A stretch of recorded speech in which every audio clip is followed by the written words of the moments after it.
여호수아 본받아 승리하자라는 제목을 가졌습니다. 여러분, 우리가 일상의 삶에서 다 승리하는 삶을 사시기를 주님의 이름으로 축복합니다.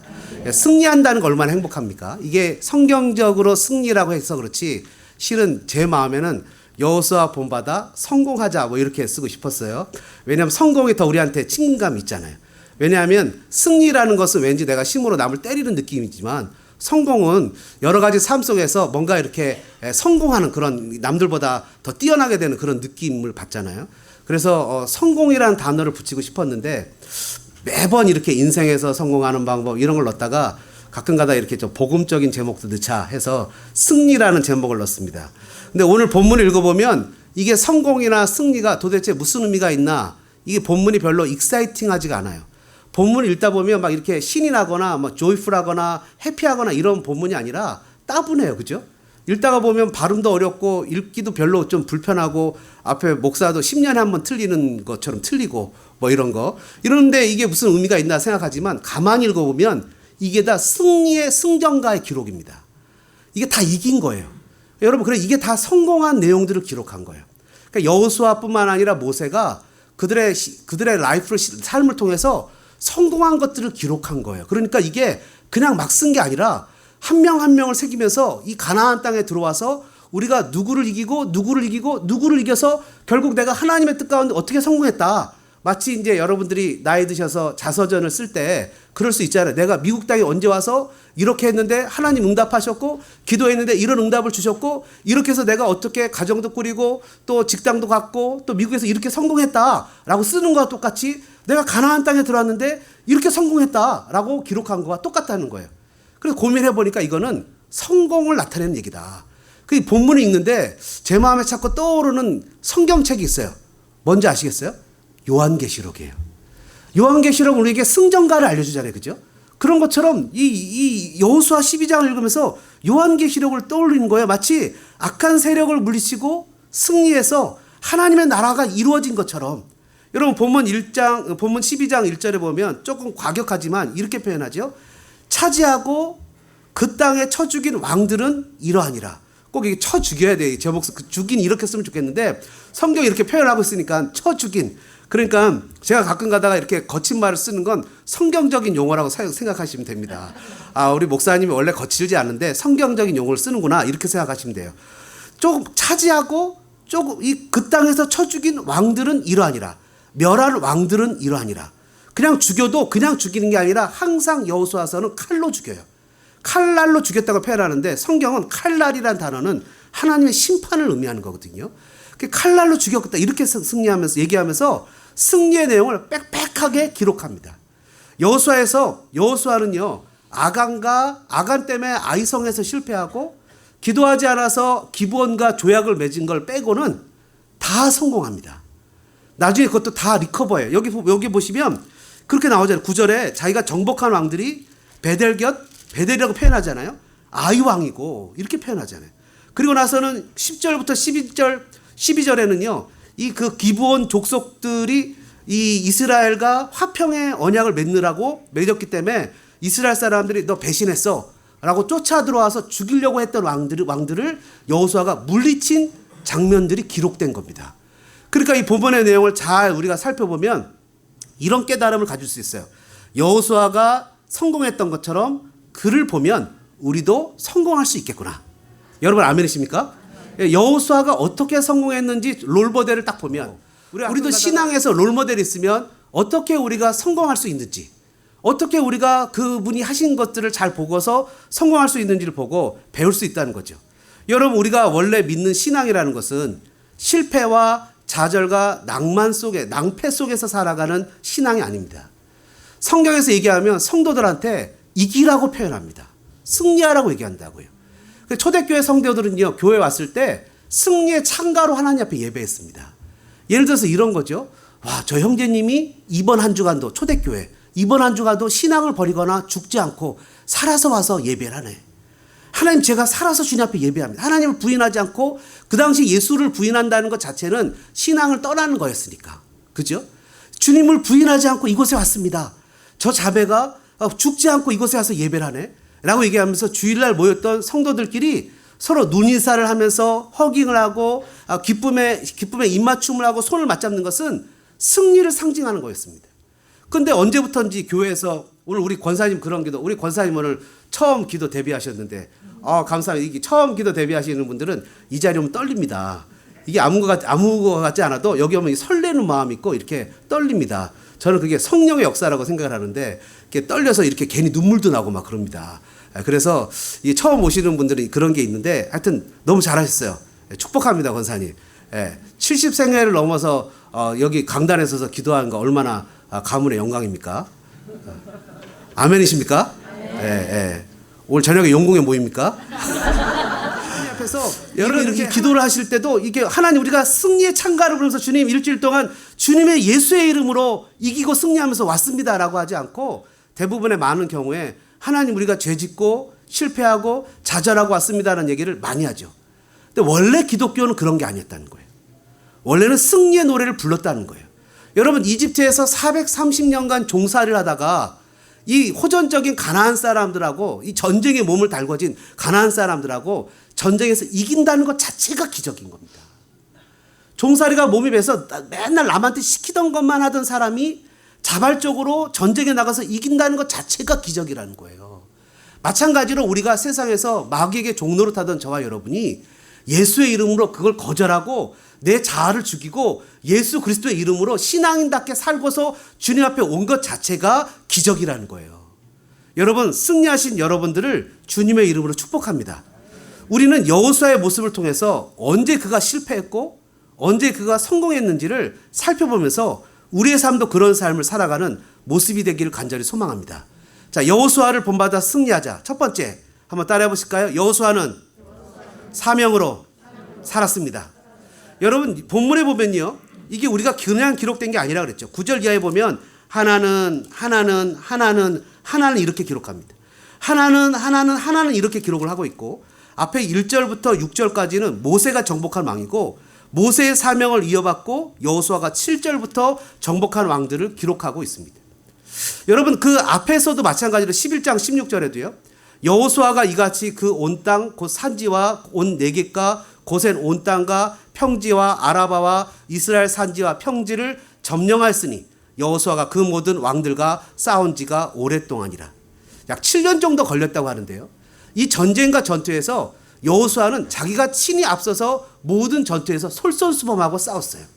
여러분 하루아침에 이 왕들을 이긴 것이 아니라 7년 정도에 걸려서 그는 매 전쟁 하나하나라고 그냥 기록하고 있지만 그것에 최선을 다하고 목숨을 다하고 긴장을 늦추지 않고 전쟁에 참여했다는 거죠. 13장 1절에 보면요. 우리가 읽지 않았지만 이런 내용 기록되어 있습니다. 여호수아가 나이가 많아 늙음에 여호와께서 그에게 이르시되 너는 나이가 많아 늙었고 얻을 땅이 매우 많이 남았다. 여호수아가 나이가 많아 늙었다 이렇게 표현합니다. 여호수아가 나중에 죽을 때의 나이를 보면 110세에 죽습니다. 110세에 죽는데 여러분 여호수아가 이 가나안 땅에 들어왔을 때 나이가 몇 살일까라고 추측을 해보면요. 그의 나이는 아마 95세 정도 됐던 것 같습니다. 놀랍죠? 그가 가데스바네 사건에서 그의 나이는 55세 정도로 추정합니다.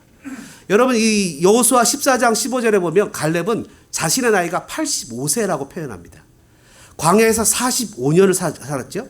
그러니까 가데스바네 사건 때는 40세 정도였고 그 후로 38년을 살았고 7년의 정복전쟁을 했기 때문에 그가 85세의 나이일 때는 그가 가데스바네 사건 때는 40세 정도였고 그런 것을 추론해 볼 때 10여 년 동안 나머지 정복전쟁을 진행했거든요.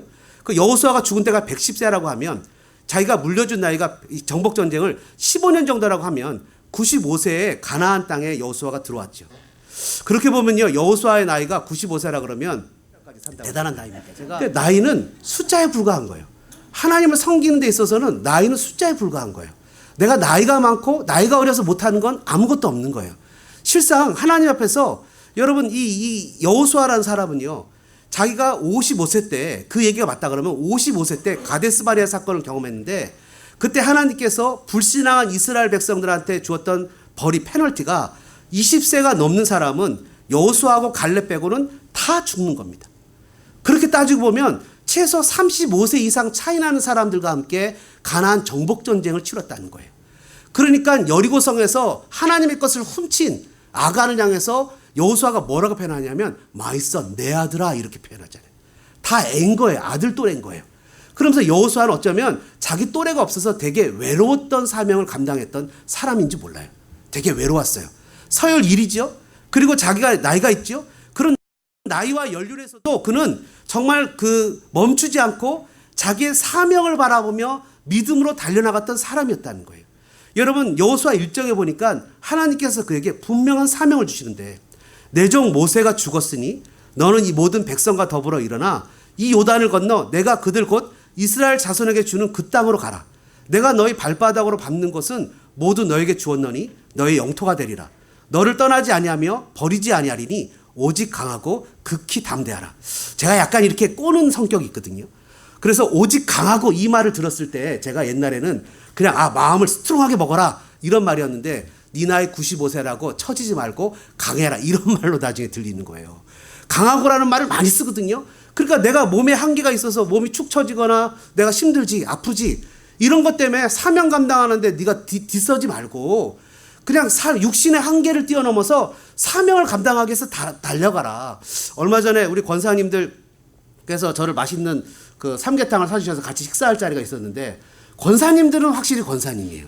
뭐냐면 연세가 드셨는데도 불구하고 앞으로 남은 생을 어떻게 살 것인가에 대해서 얘기를 하시는데 복지정책 뭐 이런 게 아니라 어떤 한 영혼을 구하는 거에 포커스를 맞춰서 대화를 하시는 걸 보고 야 우리 권사님들의 열정을 내가 감당하기 어렵겠구나. 이 어떻게 하면 좋으냐. 여러분 사람이 살아갈 때 하나님이 나에게 주신 사명을 감당하기 위해서 그것을 목적으로 살아가는 삶의 특징은 뭐냐 하면 격가지가 없어진다는 거예요. 내가 살아갈 때 몸의 연약함이나 살아가는 삶의 모습 속에서 격가지가 없어지는 거예요. 여러분 다윗이 살기 위해서 정말 그 왕 앞에 그냥 이방인 왕 앞에 가서 침을 흘리면서 죽은 그냥 미친 척도 하면서 자기의 목적을 이루기 위해서 여러분 그 한 명인가요? 자기의 그 아들인가 누군가를 그 왕을 삼기 위해서 정말 바보 노릇 그 탕한 노릇을 몇 년 했잖아요. 여러분 우리가 하나님 앞에서 지혜롭게 삶을 살아갈 때 우리가 목적을 가지면 하나님이 나에게 주신 사명을 가진다면 지금 이 땅을 살아갈 때 조금의 고난이나 고통은 괜찮다는 거죠. 얼마든지 이길 수 있다는 거죠. 여러분 이 여호수아라는 사람이 어떤 사람이었는지 아십니까? 그의 인간 됨됨이를 몇 가지를 살펴보면요. 그는 하나님의 성품을 가진 사람이었어요. 이 얘기는 뭐냐면 그는 약속을 지키는데 철저한 사람이었다는 거예요. 여러분 여리고에 정탐꾼을 2명 보내죠. 정탐꾼을 보냈더니 기생 라합이 매춘한 여인 아닙니까? 기생 라합이 상천하지 하나님에 대해서 내가 들었다. 너희 하나님이 진짜 하나님이다. 그래서 너희들을 숨겨주잖아요. 그 정탐꾼을 숨겨주고 살려달라고 얘기를 했을 때 정탐꾼들이 약속을 하죠. 붉은 줄을 창문에 내려라. 그럼 너와 너의 가족을 다 살려주겠다. 여호수아가 그 전쟁 중에 2번이나 얘기합니다. 거기 들어가면 기생 라합을 살려줘라. 그의 가족을 살려줘라. 그리고 나서는 그 가족을 살려줬다라고 성경에 기록합니다. 여러분 또 이 가나안 족속 중에요. 아까도 얘기했지만 기브온 족속이 있어요. 기브온 족속이 나중에 여호수아를 속인 것을 얘기를 하는데 너 왜 나를 속였냐? 했더니 내가 듣기는 하나님이 모세에게 얘기하기를 너희들이 가나안 족속을 다 죽인다고 했다. 내가 그걸 들었다. 그래서 내가 멀리서 온 것처럼 속였다 하면서 오래된 옷을 입고 곰팡이 난 떡을 가지고 이 포도주 담는 그 가죽도 다 낡아지게 만들고 신발도 닳고 옷도 낡아서 멀리서 온 것처럼 와가지고 우리는 멀리서 왔다고 당신들하고 화평을 맺으면 좋겠다고 그리고 당신들 종이 되겠다고 하니까 맨날 종살이 하던 이스라엘 사람들이 종이 되겠다니까 너무 좋아갖고 그냥 기도하지 않고 그냥 화평을 맺잖아요. 그리고 났을 때는 그 사람들이 그 옆에 있는 가나안 족속들이 기브온 족속한테 너희들 우리를 배신해? 라고 5 왕이 모여서 죽이려고 쳐들어올 때 얘기를 합니다. 그 여호수아야 우리를 살려달라고 지금 이 민족이 다 죽이려고 쫓아왔다고. 여호수아 그럴 수 있잖아요. 야 이것들이 나를 속이더니 그 쌤통이다 죽어봐라 하고 안 갈 수 있잖아요. 밤새도록 20마일을 쫓아갑니다. 20마일을 밤새도록 쫓아가서 그들을 쳐서 부술 뿐만 아니라 하나님이 은혜를 주시잖아요. 태양아 머무르라 달아 머무르라 그 은혜를 그때 주시잖아요. 신실하게 약속을 지키는 사람을 통해서 하나님의 성품이 드러나잖아요. 그 여호수아는 그런 사람이었다는 거예요. 왜요? 하나님의 약속을 철저하게 믿었거든요. 왜냐하면 가데스 바나의 정탐 사건 가운데 하나님이 그 이스라엘 백성들이 정탐했던 그 가나안 땅을 나머지 10명은 그들은 자이언트 거인이다. 우리는 메뚜기 같다. 우리 죽었다. 했을 때 뭐라고 했었어요? 아니다. 아직도 하나님의 약속은 살아있다. 하나님에게 약속하셨다. 그분은 반드시 약속을 지키시는 분이고 그들의 신은 떠났고 하나님 우리와 함께 계신다. 그들은 우리의 밥이다. 그러니까 여호수아는 하나님의 약속을 지키시는 분이고 또 하나님이 얼마나 그 약속 때문에 애타시는 분인 것을 알았다는 거죠. 여러분 고린도후서 1장 20절에 뭐라 기록합니까? 하나님의 모든 약속은 얼마든지 그리스도 안에서 예가 되니. 하나님은 그 약속을 지키시기 위해서 자기의 아들까지 내어주셨다는 거예요. 하나님은 지금도 우리를 구원하시는 것을 하나님의 약속에 근거한다는 거예요. 여러분 저와 여러분이 하나님의 약속 가운데 거하는 사람들이죠. 그리고 여호수아는 그런 사람이었다는 거예요. 또 여호수아는 어떤 사람이었습니까? 그는 성공하기 위해서 하나님 앞에서 사명을 가졌던 사람인데 여호수아서를 읽어보면 여호수아에 대해서 늘 기록하는 게 있어요. 아침에 일찍이 일어나. 여리고성을 돌 때도 새벽에 그들이 일찍이 일어나. 아간의 범죄에도 여호수아가 아침에 일찍이 일어나. 아이성을 칠 때도 여호수아가 아침에 일찍이 일어나 백성을 점호하고. 10장 9절에 기본이 위험하다는 말을 들었을 때도 밤새도록 쫓아올라가 갑자기 그들에게 이르리. 여러분 여호수아는 자신의 사명을 감당하는데 몸을 사리지 않았어요. 그런 정말 부지런하고 열심히 살았던 사람이었어요. 여러분 한번 따라해 보실까요? 신앙이 좋은 사람은 부지런한 사람입니다. 여러분 아멘이십니까? 여러분 신앙 좋은 사람 치고 게으른 사람 못 봤어요. 여러분 우리가 미국 대통령상을 주잖아요. 그 대통령상도 그 나이에 맞는 부지런함을 요구합니다. 25세 이상은요 500시간을 해야 돼요. 500시간은 엄청 많은 시간입니다. 여러분 500시간 웬만해서 못합니다. 그렇죠? 25세 이하부터 청소년들한테는 250시간을 요구합니다. 대학생들요 250시간 내서 섬긴다는 거요 쉽지 않습니다. 물론 그 어린 나이 학생들도 그 나이에 따라서 시간이 다릅니다. 여러분 마찬가지로 하물며 미국 대통령상도 이렇게 그 나이에 맞게끔 자기에게 봉사의 시간을 요구합니다. 세상에 있는 세상 사람들도 크리스찬에게 크리스찬다운 세상에 향한 그런 성실성과 부지런함과 약속을 지키는 것을 요구합니다. 우리도 우리 수준에 맞는 세상을 향해서 우리에게 요구하는 것이 있습니다. 하물며 교회도요 리더가 되기 위해서는 공예배 다 나와서 하나님 앞에서 예배도 드리고 교회도 돌아봐야 안수 집사님도 되고 장로님도 되고 교회 리더들이 됩니다. 세상의 리더들도 자기에게 주어진 일을 하기 위해서 새벽에 일어나 부지런하게 열심히 삶을 살아갑니다. 하물며 남들처럼 일하고 남들처럼 열심히 일을 하고 우리도 열심히 살아야 됩니다. 그러면서 하나님 제가 예배할 시간이 없고 맡은 일을 감당할 시간이 없어서 죄송해요 라고 한다면 그건 정말 곤란한 겁니다. 왜냐하면 우리는 믿지 않는 사람들보다 실은 더 부지런해야 됩니다. 그들이 공부할 때 우리는 전도하기 때문에 그들이 쉴 때 우리는 공부해야 됩니다. 그래서 우리는 맡은 자에게 구할 것은 충성이라고 얘기하지 않습니까? 여러분 여호수아가 어떻게 성공했습니까? 그냥 누워서 감나무에서 감이 떨어지길 기다리면서 성공했습니까? 95세의 노인이 새벽에 일어나 모든 전쟁에 참여하면서 하나님의 약속을 신뢰하여 믿음으로 달려갔습니다. 여러분 갈렙을 보십시오. 갈렙이 뭐라고 표현합니까? 14장에 보면 나의 85세인데 가데스 바네 때나 지금이나 난 똑같습니다. 45년이 지났지만 여전히 나는 하나님의 약속을 신뢰합니다. 라고 가장 정복하기 어려운 헤브론 산지를 달라고 해서 정복하지 않습니까? 나중에 그 산지를 자기가 가졌습니까? 그것을 레위 지파에게 주었습니다. 여러분 이런 것을 삶의 소명이라고 한다는 거죠. 하나님 우리에게 미션을 줬다는 거예요. 우리가 미국에 왜 왔습니까? 하나님 이곳에 우리를 왜 있게 했습니까? 그런 사명을 잊어버리고 삶에 그냥 취해버립니다. 먹고 사는 것에 휘둘려서 내가 먹고 살기 위해서 있는 건지 아니면 내가 먹고 사는 게 나를 위해서 있는 건지 그 방향성마저 잃어버립니다. 10년, 15년 전, 20년 전에 미국 땅을 찾아왔을 때 부푼 꿈을 안고 믿음으로 하나님의 뜻을 따라 섬기겠다라고 다짐했던 것은 다 잊어버렸습니다. 그리고는 이제는 사는 것에 취해서 삶의 현실 속에 감각을 잃어버렸습니다. 그런 저와 여러분을 향해서 주님은 로마서 12장 13절에 이렇게 표현하시죠. 부지런하여 게으르지 말고 열심을 품고 주를 섬기라. 3번이나 똑같은 내용을 반복하는 거예요. 부지런해라. 게으르지 말아라. 열심을 품어라. 하나님, 제가 사는 게 바쁜데요. 하나님, 제가 나이가 많은데요. 하나님, 제가 몸이 연약한데요. 주님 뭐라고 표현하십니까? 이렇게 표현하시는 것 같아요. 여호수아를 봐라. 여호수아를 봐라. 여러분, 하나님께서 잃어버린 양을 찾고 찾는 그 목자의 비유를 통해서 우리를 향한 그분의 부지런함의 수준을 얘기해 주시잖아요. 찾고 찾고 또 찾아요. 언제까지 찾아요? 찾을 때까지 찾는 거예요. 찾을 때까지. 여러분, 우리는 올 여름에 라오스를 갔다 왔습니다. 2년 전에도 라오스를 갔다 왔어요. 제가 라오스 선교를 가고 프레존을 가고 멕시코를 가면서 늘 하는 얘기가 있습니다. 늘 하는 얘기는 뭐냐면 선교를 가기 위해서 특별한 프로그램이 아니라 교회 프로그램에 성실하고 부지런히 참여하는 사람들이 선교를 간다는 거예요. 일상의 삶이 그것으로 옮겨지는 거지 특별히 무슨 훈련을 받고 가는 것이 아니라는 거예요. 그러니까 일상의 삶의 실력이 위기의 순간에 나타난다는 거죠. 여러분, 예수님이 얼마나 부지런하셨습니까? 심지어 그분은요, 좀 쉬셔야 되는 안식일에도 일을 하셨어요. 사람들이 그래서 예수님을 죽이기로 작정한 것이 안식일에 병자를 고친 사건 때문이죠. 예수님이 뭐라 그랬습니까? 내 아버지께서 일하시니 나도 일한다는 거예요. 자신의 사명을 위해서 달려가는 것을 보는 것은 너무나 아름답죠. 여러분, 사명 있는 사람들의 특징이 뭐라고요? 삶에 군더더기가 없습니다. 다 쳐내는 거예요. 내일 시험 보는데 여러분 시험 공부에 집중해야지 다른 걸 쫓아가겠습니까? 하나님 나에게 사명을 주셨으면 목표의식이 뚜렷하면 버릴 것과 취할 것이 분명해집니다. 여러분, 하루의 스케줄을 정리해 보십시오. 내가 무엇을 위해서 사는지.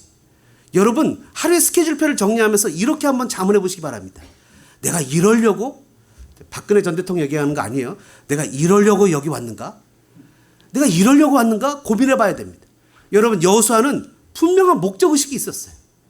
그에 따른 삶의 행동들이 있었습니다. 그것이 그가 성공하는 방법이었습니다. 두 번째로 여호수아를 본받아 승리하자. 한번 따라해 보시겠습니까? 여호수아는 실수를 반복하지 않았습니다. 여러분, 실수를 반복하지 않았다는 거예요. 여러분, 오늘 본문에 보면요, 9절에 여리고성을 정복하고요, 여리고 왕을 정복하고 베델곁 아이성을 정복한 내용이 나오는데, 이 아이를 정복할 때 그는 실수했어요. 근데 그는 실수를 다시 반복하지 않았습니다. 하나님의 궤도를 벗어나, 하나님의 길을 벗어나 내 길로 갔을 때는 여지없이 상처와 후회가 남는다는 거예요. 하나님이 원하시는 것은 힘들고 어렵더라도 그 길을 걸어가게 되고, 비록 실수하고 좌절했을지라도 다시 일어나 그 길을 걸어가면 하나님의 뜻이 이루어지는데, 그것을 벗어나 버리면 에스트레이라고 얘기하죠, 영어에서. 길을 벗어나면 그 길에서 여지없이 상처와 후회가 남는다는 거예요. 여호수아에게 그런 후회가 있습니다. 그것은 가데스 바네아였어요. 그의 마음에 38년 동안 평생 그 마음에 아픔과 상처를 줬던 사건은 뭐냐면, 이스라엘 모든 사람들이 갈렙과 여호수아, 모세만 빼고는 다 하나님을 믿지 않았던 거예요.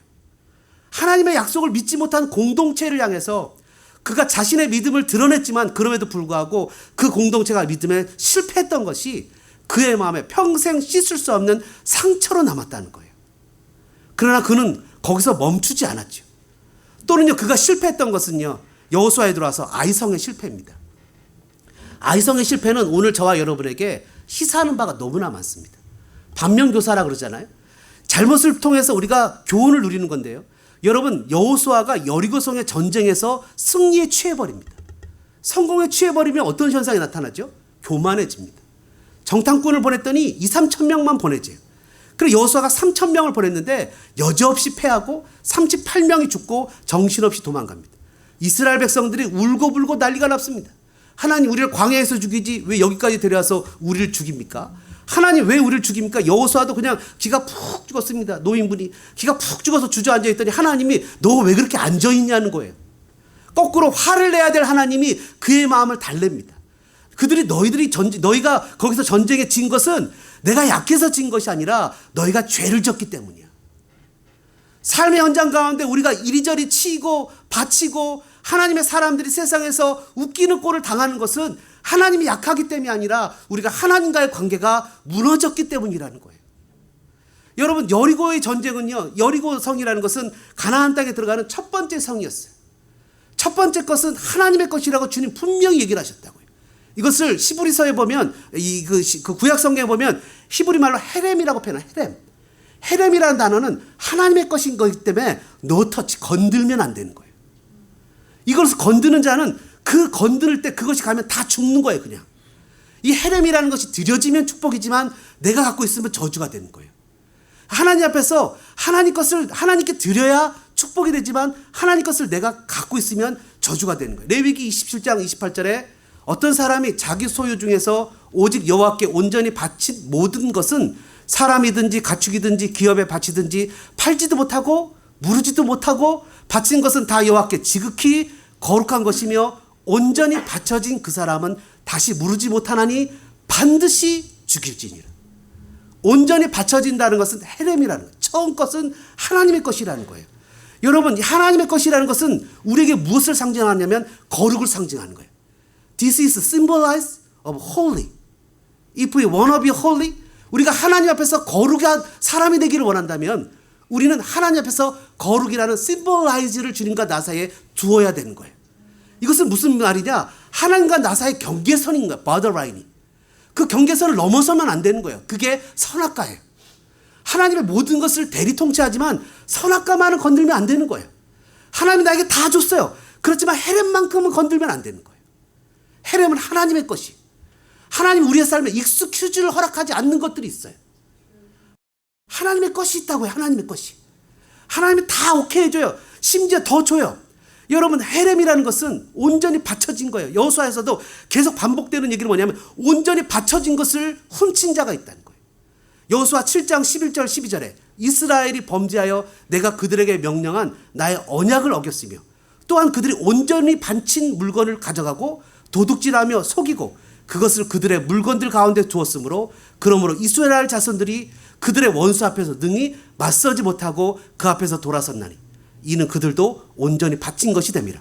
그 온전히 바친 물건을 너희 중에서 멸하지 아니하면 내가 다시는 너희와 함께 있지 아니하리라. 헤렘, 온전히 바쳐진 건 주님께 바치면 블레싱이 되지만 내가 취하면 커스, 저주가 되어버린다는 거예요. 여러분, 우리의 삶에서 하나님의 보호막이 거쳐진다는 거죠. 이리 치이고 저리 치이고 이리 당하고 저리 당하고 맨날 세상 속에서 그냥 어려움 속에서 살아가는 거예요. 하나님이 뭐라고 표현하시냐면 이스라엘 자손들이 그들의 원수 앞에서 능히 맞서지 못한다는 거예요. 여러분, 하나님 앞에서 약속한 것, 그것은 헤렘이 돼요. 여러분, 사도행전을 보면 아나니아 삽비라한테 이런 얘기를 하죠. 네가 드리기 전에 네 것이다. 굳이 안 드려도 된다. 근데 네가 드리기로 약속했으면 그것은 하나님의 것이다. 왜 네가 드리기로 해놓고 드리지도 않으면서 사람들 앞에서 언어, 명예를 취하느냐. 여러분, 아나니아 삽비라가 하나님 앞에 벌을 받았죠. 저는 여러분들한테 교회 헌금을 하라고 말하는 게 아니에요. 하나님과의 관계성을 바로 가지라는 거예요. 이걸 헤렘이라고 얘기하죠. 여호수아는 여기에서 실패했고 다시 회복했습니다. 그는 어떤 실패를 했습니까? 그는 기도하지 않은 실패를 했어요. 아까도 얘기했지만 기브온이 변장했을 때 여호수아 9장 14절의 성경의 평가는 무리가 그들의 양식을 취하고 어떻게 할지를 여호와께 묻지 않았다고 했습니다. 여러분, 예수님도 새벽 미명의 습관을 따라 기도하셨어요. 저와 여러분이 이런 은혜가 있기를 주님의 이름으로 축복합니다. 마지막으로요, 여호수아를 본받아 승리하자. 한번 따라해 보실까요? 그는 하나님을 향한 열심이 있었습니다. 여호수아는 열심히 있었습니다. 여호수아는 여러분 출애굽기 33장 7절과 11절에 하나님을 앙모하는 자를 하나님과 만나는 장소를 회막이라는 곳을 두었는데 젊은 수종자 여호수아는 회막을 떠나지 않았다고 기록합니다. 또 뿐만 아니라 여호수아는 여호와를 앙망할 뿐만 아니었던 사건은 어떤 사건이냐면요, 요단강을 갈라져서 건너게 했죠. 그죠? 그리고 하나님이 명령을 내십니다. 여호수아야, 각 지파에 한 명씩 저 요단강에 들어가서 돌을 갖고 와라. 그리고 그것을 길가에다 갖다 세워라. 그리고 자녀들이 묻기를 아버지 이 돌이 뭐예요? 라고 물으면 하나님이 요단강을 갈라서 건너가게 했다고 얘기를 해줘라. 그런데 여호수아는 거기서 끝나는 것이 아니라 그 돌을 이 제사장이 요단강 가운데 이 언약궤를 메고 서 있잖아요. 그 앞에 12돌을 치해서 하나님 앞에서 제단을 쌓았어요. 누가 시키지 않은 자발적인 헌신, 자발적인 열정, 자발적인 수고, 자발적인 봉사가 있었다는 거예요. 여러분 뿐만 아니라 이 여호수아는 하나님이 명령하시면 그 하나님을 사모하는 마음에 즉각 순종했어요. 8장 2절에 복병을 둘지니라 하시니 이에 복병을 두고 하나도 남기지 않고 하나님이 명령하신 대로 그냥 대충 한 것이 아니라 즉각적인 순종을 하면서 그는 마지막으로 자기의 유언을 뭐라고 남겼어요? 나와 우리 집은 여호와만을 섬기겠노라.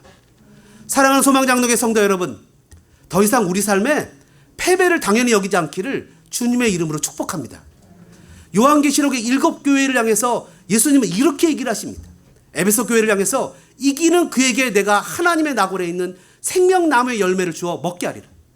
서머나 교회를 향해서 이기는 자는 둘째 사망의 해를 받지 아니하리라. 버가모 교회를 향해서 이기는 그에게는 내가 감추었던 만나를 주고 또 신도를 줄 것이니 그 돌 위에 새 이름을 기록할 것이라. 두아디라 교회를 향해서 이기는 자는 끝까지 내 일을 지키는 그에게는 만국을 다스리는 권세를 주리라. 사대 교회를 향해서 이기는 자는 이와 같이 신옷을 입을 것이요 내가 그 이름을 생명책에서 결코 지우지 아니하고, 빌라델피아 교회를 향해서 이기는 자는 내가 내 하나님의 성전의 기둥이 되게 하리니, 라오디아 교회를 향해서 이기는 자는 내가 내 보좌에 함께 앉게 하여 주기를 내가 이기고 아버지 보좌에 함께 앉은 것과 같이 하리라. 여러분, 저와 여러분이 다 같이 이기는 자 되어주시기를 주님의 이름으로 축복합니다. 요한계시록 17장은 우리에게 분명한 도전을 주시는데요, 14절에 그들이 열불 세상의 권세를 가진 자들이 어린 양과 더불어 싸우려니와 어린 양은 만유의 주시오 만왕의 왕이시오 그들을 이기실 터시오 또 그와 함께 있는 자들 곧 부르심을 받고 택하심을 받은 진실한 자들도 이기리로다. 주님은 우리에게 분명 이길 것이라고 얘기하신다는 거예요. 사랑하는 믿음의 성도 여러분, 더 이상 마귀에게 속지 않기를 주님의 이름으로 축복합니다. 예수님께서 우리에게 뭐라고 하셨습니까? 내가 세상을 이겼노니 담대하라. 주님, 저희들에게 이김을 주시는 주님으로 말미암아 저희들의 삶과 현장에서 이길 수 있는 어깨를 펴고 담대하게 주어진 삶에서 승리하는 저와 여러분들 되어주시기를 주님의 이름으로 축복합니다. 이 시간에 같이 한번 기도하는 시간을 갖겠습니다. 기도할 때 여러분 함께 기도하겠습니다. 하나님, 저에게 사명 주셨죠? 격가지를 치겠습니다. 나이, 체면, 시간 따지지 않겠습니다. 주님 사명에 집중하겠습니다. 실수를 반복하지 않겠습니다. 믿음, 물질, 기도에 승리하겠습니다. 하나님을 사모합니다. 주님을 더 사모하겠습니다. 주님을 더 사모하겠습니다. 이 시간에 이런 제목을 놓고 우리 2, 3분 정도 같이 소리내서 기도하겠습니다. 사랑의 아버지 하나님, 감사합니다. 하나님, 저희들 사명을 놓고 기도합니다. 주님, 우리를 이 한국 땅에서 뿌리를 뽑아 이 미국 땅에 심기게 하신 것은 하나님의 뜻이 있는